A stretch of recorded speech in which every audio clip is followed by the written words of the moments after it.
So since November, ACF have been carrying out an emergency nutrition program here in Tacloban. In the first instance, ACF were operating using mobile clinics. That was just after the emergency when all local infrastructures, or the majority of them, were no longer functioning. So in terms of malnutrition treatment, the first step is community outreach. So actually screening of children in the barangay, in the places where they live.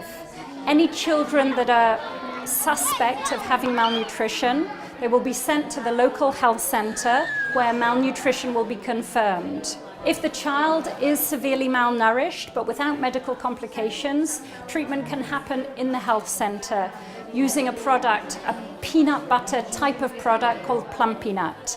Where there's a severely malnourished child with medical complications, they have to be sent to the local hospital where there's an inpatient treatment facility. Those children are treated at first with therapeutic milk, just until the child is stabilized and has an appetite. Then the child will be referred back to the health center to continue their treatment with plum peanut.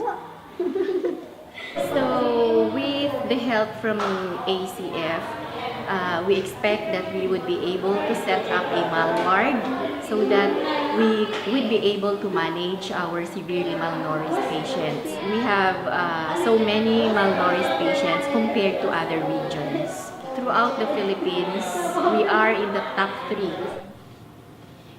So our plans for the future are to continue working now as we are, more going into developing local capacities rather than direct interventions ourselves.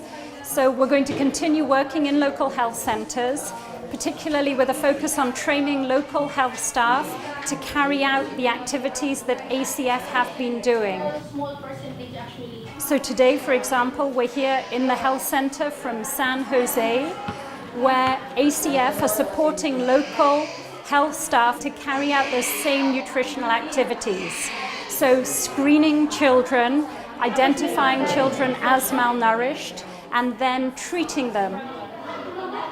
Now presently, knowing the program or the intervention in the management of integrated management of acute malnutrition, this really convinced us, even my pediatrician, because really we need to establish one center to address this problem wherein we can really think of, we can really examine critically, because when patients coming to the hospital, we really do not have that kind of special milk formula or food to be given to our malnourished patient.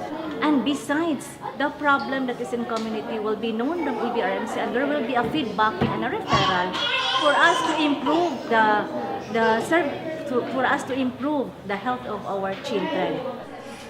Already we have 16 sites that we're supporting, so our activities are in 16 health centers. Probably within the next 3 months we will open another 4 sites, so that the goal is that for any mother with a malnourished child, the distance for them to travel to a health center is as small as possible.